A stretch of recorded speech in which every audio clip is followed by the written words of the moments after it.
Hello learners, in this lecture we are going to learn about legends and how to create legends inside Revit. So before we begin, let's learn about what are legends. So legends are nothing but a data representation or graphical representation of the elements for easy data interpretation. Let's say we have a color code legend here. That legends can include various types of data representation tools that are color coding techniques, any symbols, any text, dimensions, etc. in order to represent the data correctly. So here we have example of a color code legends. Okay, so here a color code is used for each of the room names. So room has a color code of red, room 2 has a color code of pink, room 7 has a color code of magenta color, room 4 is having a color code of green. So a user or a viewer can just look at the room legends data and identify what room is present where. So we can just recognize from the color code only that room 4 is present here. So instead, even if there were no tags present here, one would have easily identified the colors or maybe the rooms based on just the color codes that are used here. So legends are just basically used in the case of data interpretation. Okay, so let's go ahead and check how to create legends inside Revit. So we will check two different examples. The first one is with the symbols, that creating legends with the help of symbols, and the second one is we'll try to create a replica of the color coding. So we'll just take an example of the rooms legend. Okay, so we'll try to create a legend similar to this one. So let's move ahead. So in order to create a legend, you can go to the view, and here you have the options for creating the legend, or else from the project browser you can just scroll and search for legends. Just right click over here and select the new legend. Okay, so the first task here is naming the legend. So we'll take example of a door legend to begin with. So let's create a door legend, and from here you can change or check the scale as per your requirement. Just keep it like 1:100 for now. We can change it while creating the legend as well. So let's click OK. So now you can see we are into the interface of our door legend. So now if you go to any other tabs, that is architecture, structure, steel, you can see the tools are blanked out. That means we are unable to use them into the door legend interface. So here for creating the door, as we have discussed earlier, we only need to use the annotations, any detail items, symbols, dimensions, text here for creating the legends. So to start for creating the legend, you need to use the detail lines for creating the tabular data. So we need detail lines to create the rows, columns, where we can add the text, symbols, and any other graphical representation to create our legend. So let's create a primary basic tabular form. So here we can add the text. Let's add a text saying door legend. Okay, so the next one here would be serial number. Okay, if you want, you can adjust the rows and columns based on your text sizes. And here we have name of the entity. Let's move it somewhere here. So let's drag it a bit and extend this one. Let's add a detail line over here. So my three rows, three columns, and a bit of tabular for data is now created. So let's go ahead and try to add the symbols. In order to add the symbols, you just need to go and select the component, and here we have the legend components. So as we are going to deal with the door legend, all you need to just scroll here and check for the families that you have used in your project and that you want to represent in the form of legends.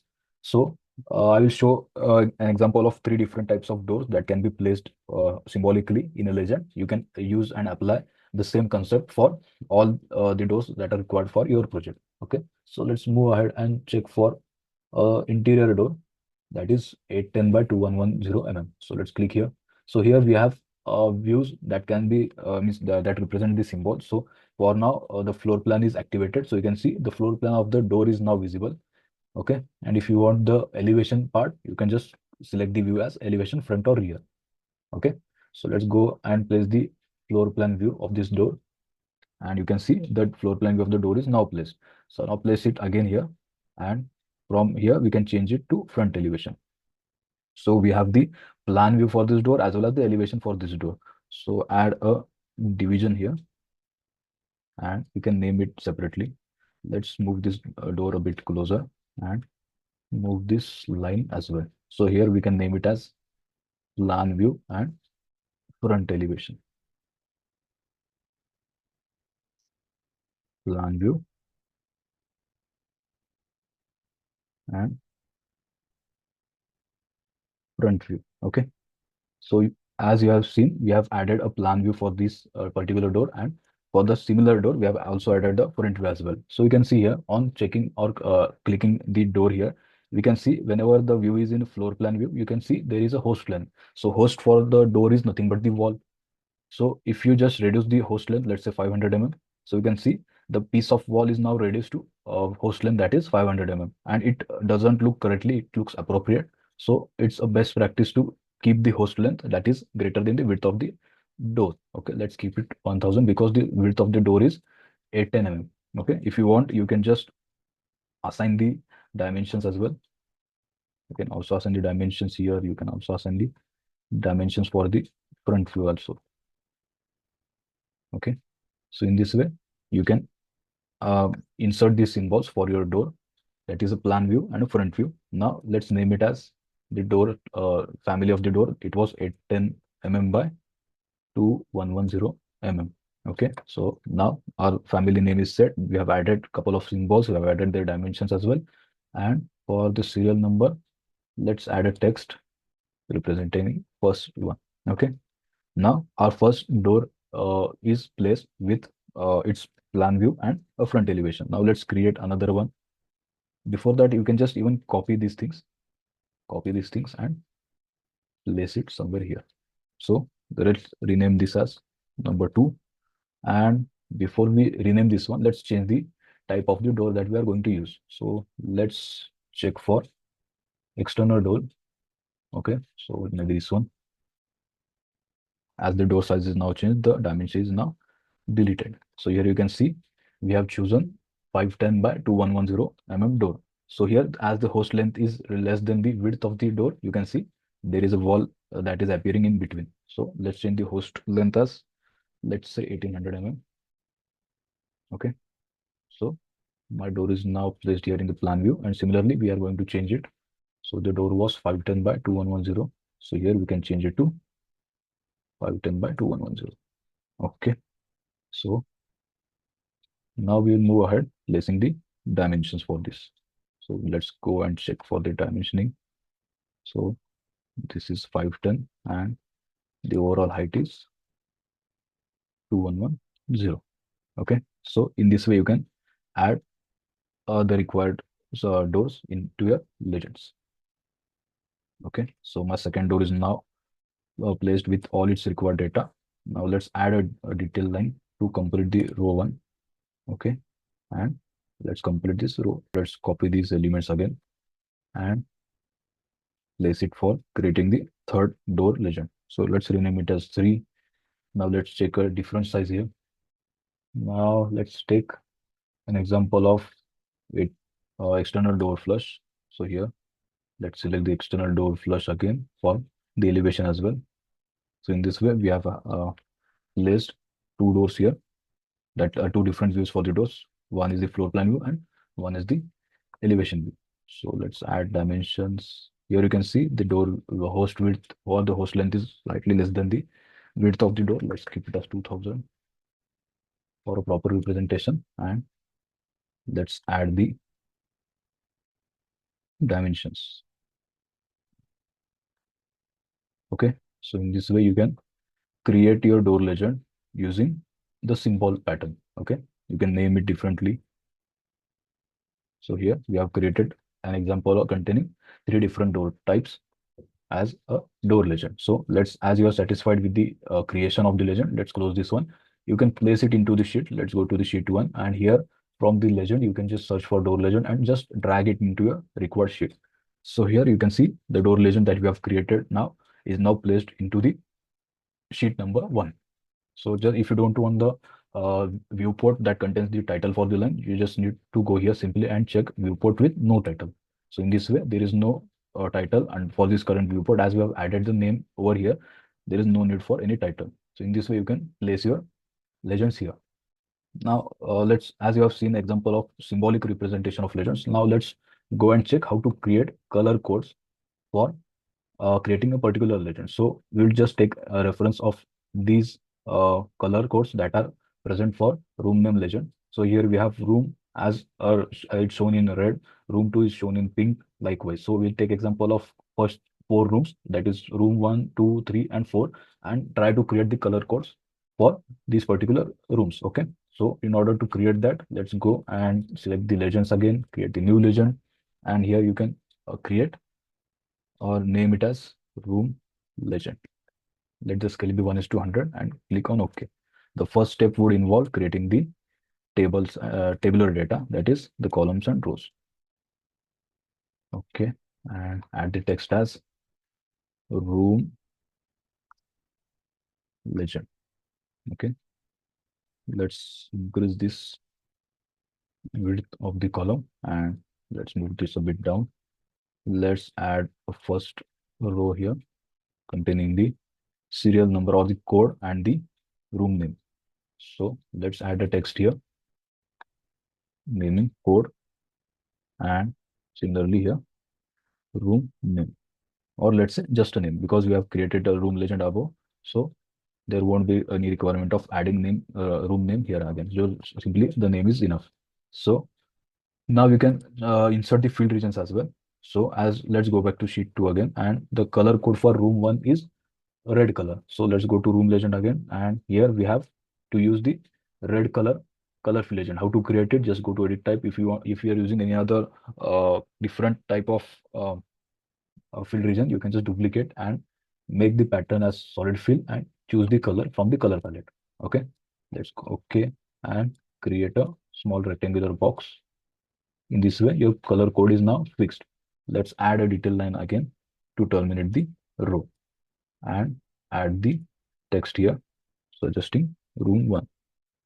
So this is your first uh, color code data that we have created for room number 1.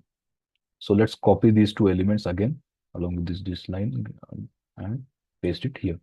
Now we have room 2. It's a slight pink color. If you want to check the color codes or the RBG values for this color, you can just simply go and check the color codes for these particular colors using the color edit scheme that are used while creating the legends here.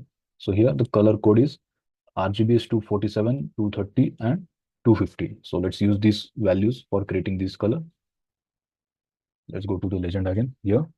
Let's go to edit. So we have a pink uh, type created. Let's change it as 247 and 230, and the last was 250.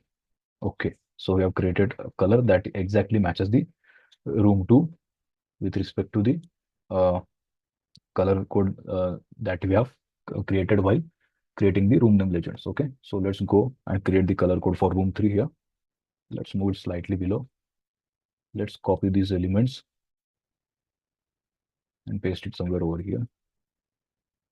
And for the room 3, we have a cream color, and you can even match the RGB for this one, no issue. And let's copy this one. And room 4 was green color. Okay, so let's change the color now for green. So we don't have any green color here for the field region. Let's duplicate it, create the green type, and as the pattern is solid fill, we don't need to change anything here. Just need to check the color and select the green one. Okay, now let's terminate the column here. So in this way, our basic color code for the room legend is created. So let's close this one and try to place it here. Okay, so we have the room legend here. Let's drag it into our sheet number 2. Before that, we need to deactivate this view, and now if you drag, it's now possible to place it into the sheet. Okay, so here also we don't need the viewport with title, so select viewport with no title. So in this way, you can create your color code legends as well as your symbolic legends. So we have seen two different types of creating legends, that is one with symbolic representation and other with a color code. Instead of a solid fill, you can go for any pattern as per your preferences. Okay. For now, representing the rooms, we have used the normal color codes with solid patterns. If you want any different pattern representation, you can go for using that as well. Okay. So in this way, you can place your legends into your view. So as you have seen previously, you have created the schedules. So it's possible to place the schedules into your sheets as well. So let's take an example. We have different types of schedules created. So let's place a room schedule here. So due to space availability, it's not possible to place correctly over here. So let's go to sheet 2, and whatever schedule you need to display it in your sheet, you just need to drag that one and place it into your sheet. Okay, in this way. So if there is any limitation for placing the schedules correctly, so you have a breakage here that here using this split option, you can split the schedule into two parts. So let's say I just split this one. So before previously there were two, there was a single schedule available. So now it's split into two types. 2D means the schedule is still the same, but only the representation part is split into two different schedules. Okay, this data will be the same as you have seen for creating this door schedule. Only the thing is, instead of placing the entire table, we have just split it into two halves. So if you want the two halves to be four halves, you can just go and make partitions as per your requirement. So here we can place this data separately, this data separately. So you can split the schedules before placing, like while placing it into the uh, sheets. Okay, if there is a limitation for any space into your sheet. So as you have seen, we have placed the door schedules here. Now let's place the room schedules as well. So here we can see we have placed the room schedules. So in this way, you can place your legend schedules into your sheet, and you can even modify them. Okay, hope you enjoyed learning. Thanks for watching.